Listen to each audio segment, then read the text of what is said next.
உங்களுக்குள் நீங்கள் உருவாக்குகின்ற வார்த்தைகள் உங்கள் வாழ்க்கையையே மாற்றும் சக்தி உடையவை. இன்னைக்கு முடிவு பண்ணுங்க. இதற்கு மேல் சுயவெறுப்பு வார்த்தைகள், சுயமறுப்பு வார்த்தைகள், சுயசந்தேக வார்த்தைகள், சுய பயத்தை உருவாக்கும் வார்த்தைகள் இவை எதையும் உங்களை நோக்கி உபயோகிப்பதில்லை.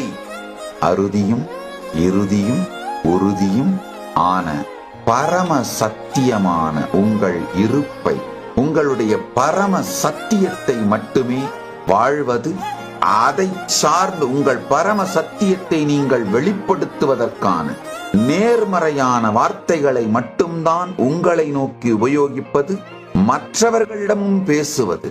இந்த ஒரே ஒரு முடிவெடுங்கள்ங்கயா. நன்றாக புரிந்து கொள்ளுங்கள்.